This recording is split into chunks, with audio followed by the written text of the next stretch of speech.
Voilà, donc Pentecôte, don de l'Esprit. Bon, l'Église vit de ça, hein. On vit du don de l'Esprit. Tous. On n'y pense pas, hein, mais c'est vraiment celui qui fait le lien entre le Père et le Fils. Voilà. Et le Fils, c'est ce que vous avez entendu dans la lettre aux Corinthiens, c'est pas que Jésus, c'est le corps du Christ que nous formons tous, membres différents, mais qui articulent le corps pour que le corps puisse se déplacer, penser, aimer, transmettre, parler. Mais nous avons besoin de ce don premier qui est celui de l'Esprit. Hier, j'avais un baptême hier matin à Églier, et on essaye de trouver un langage pour que les gens comprennent. Parce que vous, on peut penser qu'une bonne partie, vous êtes un petit peu dedans, voilà, vous êtes familier, plus ou moins. Après, on a toujours des choses à apprendre. Mais parfois, les baptêmes et les mariages, les gens ne savent plus du tout le repère, quoi. D'ailleurs, je ne sais pas si vous avez remarqué, il y a des tailles différentes. Hein. Bon. On pourrait rajouter Marie, là, qui a été baptisée à Pâques, qui est parmi nous. On pourrait rajouter Loïc, qui a été baptisé adulte. Et puis, aujourd'hui, les parcours sont un peu différenciés.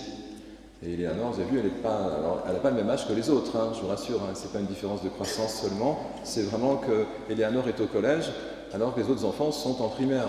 Mais, et on a une autre de ta classe, enfin, ou de ton groupe d'aumônerie, qui, pareil, se prépare au baptême, en 4e. Donc, et j'entends des adultes, il y a un groupe d'adultes, enfin bref. Ce chemin est ouvert, mais il requiert une liberté, comme les enfants l'ont exprimé. Mais à partir du moment où je me mets en disposition d'être sanctifié par Dieu, de découvrir qui je suis, parce que c'est une consécration, baptême, de devenir familier de ce repas où Dieu nous donne sa propre vie, dont Dieu caractérise chacun, ce corps spirituel est le corps du Christ. Donc nous sommes tous membres de ce corps. Et évidemment, pour que le lien se fasse entre nous, ce n'est pas le sang, voilà, parce qu'on ne parle pas de cellules et de corporéité matérielle, on parle de corps spirituel, hein, cette promesse de résurrection que je vais redire pour les baptisés, que nous avons reçue, c'est pour le corps spirituel. Donc le lien, ce qui articule la mission, le don de chacun, c'est ce don de l'Esprit que nous avons reçu, mais que nous venons actualiser. Voilà, nous l'avons reçu, il y a une vraie transformation au moment du baptême, la grâce nous est donnée, et après on entretient la relation.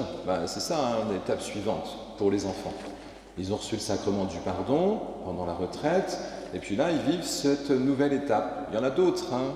Il y a la confirmation, il y a le mariage. Bon, on ne va pas faire l'énonciation aujourd'hui de tous les sacrements, mais c'est cette actualisation sans cesse du don de l'Esprit dans nos vies pour que nous soyons libres. Parce que celui qui est aimé est libre. Et nous le savons bien, la vie sans cesse nous rétrécit. Et les personnes viennent ici pour élargir la tente pour eux-mêmes et puis pour la rencontre que nous avons, les rencontres que nous avons à gérer en communauté. Nos familles, nos amis, nos lieux professionnels, tout cela, ça fait partie de cette respiration spirituelle du corps du Christ, pour que je puisse expirer positivement vers les autres. C'est pas facile, hein, c'est tout simple et pas facile. Parce qu'il faut se laisser aimer. C'est le signe de croix que j'ai évoqué tout à l'heure. Donc les dons sont variés, mais c'est le même esprit. Personne dans une église ne peut venir en son nom propre. Parce que c'est pas le lieu pour ça, quoi. On vient dans une église pour que Dieu me montre qui je suis, qu'est-ce que je sais faire, quel don j'ai reçu, et pour le mettre en œuvre. Et du coup, la vie, encore une fois, se construit, le corps du Christ se construit. Donc Jésus manifeste cela, il est au milieu d'eux, comme il est au milieu de nous. Hein. Il est en nous, le corps du Christ. Je vous l'ai dit, si nous ne sommes pas dans notre réalité filiale, c'est que vous n'êtes pas en communion avec le Père, donc vous n'avez pas l'Esprit. Voilà. Donc l'Esprit est donné toujours du Père au Fils, et quand on l'a reçu, du Fils au Père, parce que nous diffusons la lumière, les bougies des baptisés et des communions, nous le redirons tout à l'heure. C'est eux qui brillent aujourd'hui. Je leur dis souvent, hein, vous avez de la chance, vous avez eu ce don de désirer, et c'est particulièrement vrai, j'allais dire pour Tessa et Éléanore, parce que, a priori, il n'y avait pas de raison. Elles sont dans un parcours, mais elles ont choisi. Elles ont dit, nous, on aimerait bien être baptisées. C'est beau, hein, je trouve ça toujours touchant. de voir qu'à un moment donné, parce que ça se passe davantage comme ça aujourd'hui, nous on était notre génération, on le recevait rapidement, mais aujourd'hui les jeunes disent moi j'aimerais bien goûter à l'amour de Dieu, avec un langage d'enfant, mais c'est sûrement ce langage que Dieu comprend. Voilà. Et nous on ne fait qu'accompagner. On peut remercier les catéchistes, aumôneries et puis catéchèses qui sont présents parmi nous.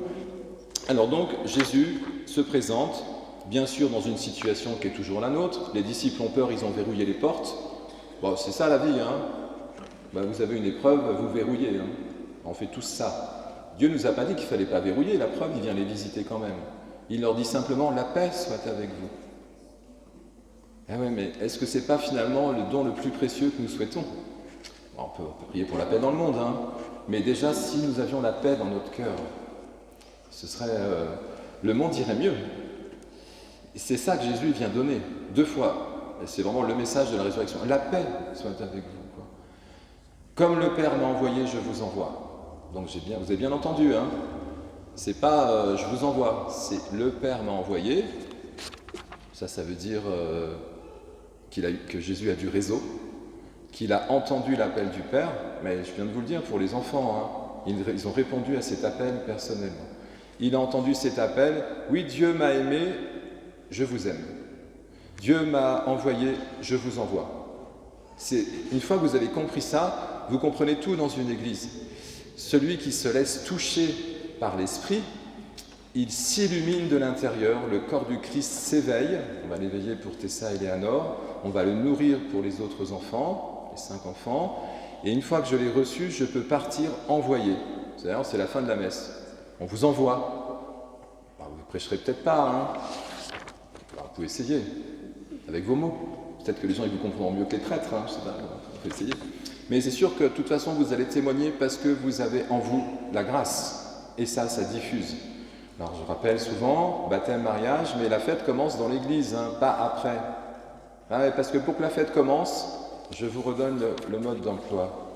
Pour faire la fête, il faut faire une offrande.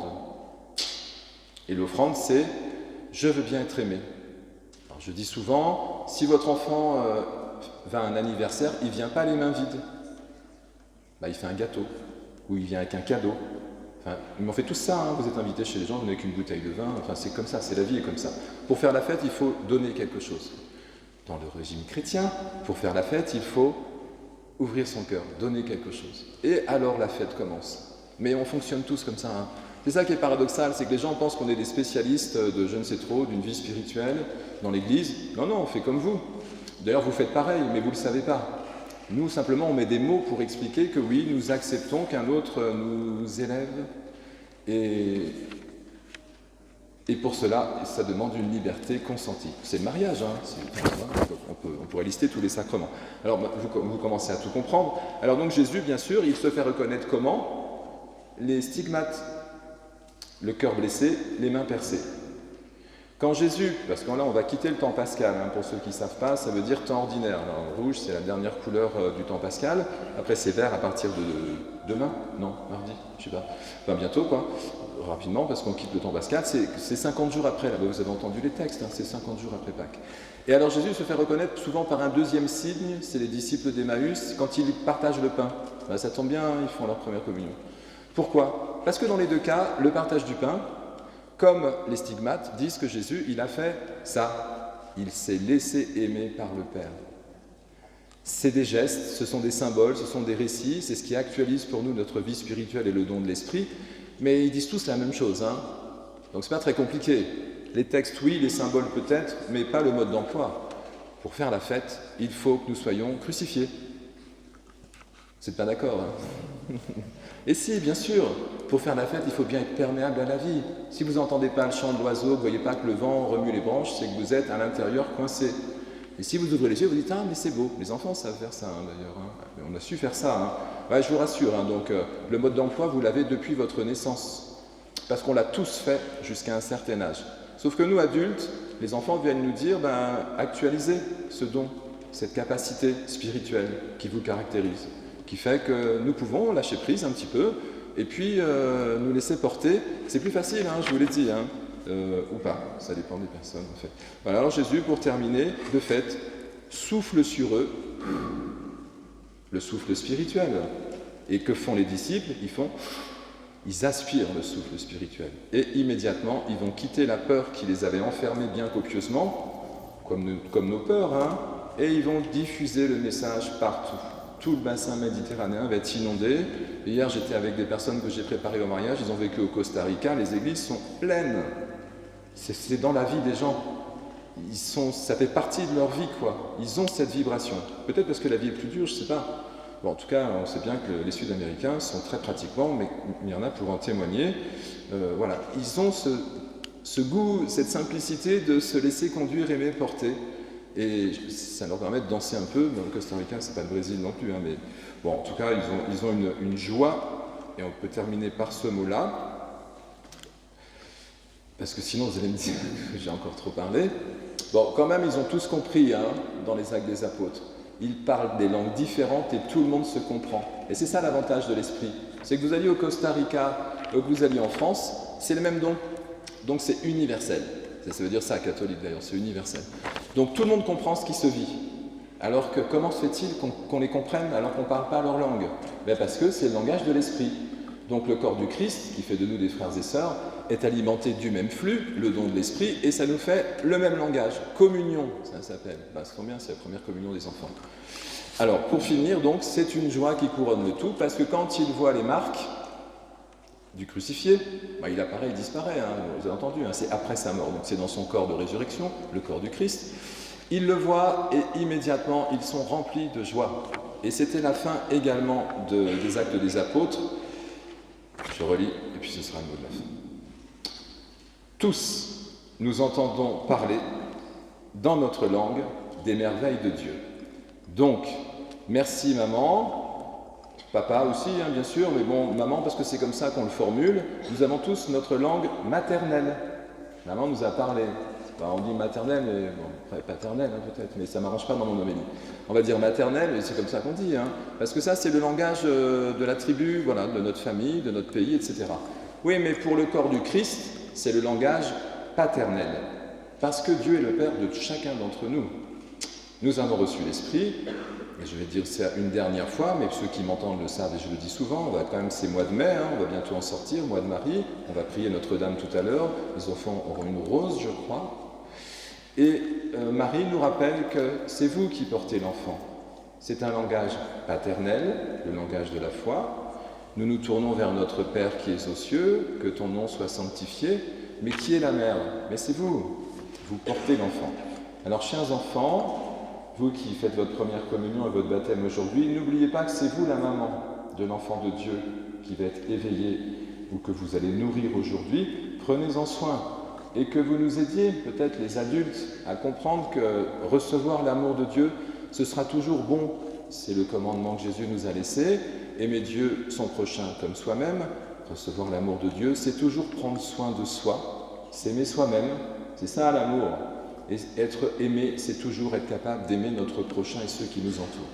Alors vraiment, gardons cet entraînement spirituel, hein, cette éducation, on dit, parce qu'on ne le transmet plus suffisamment, me semble-t-il, ou pas avec ces mots-là, pour nous rappeler que nul n'aimera s'il n'est aimé d'abord, nul ne pardonnera s'il n'est pardonné d'abord, nul ne sanctifiera s'il n'est d'abord sanctifié par Dieu. Amen.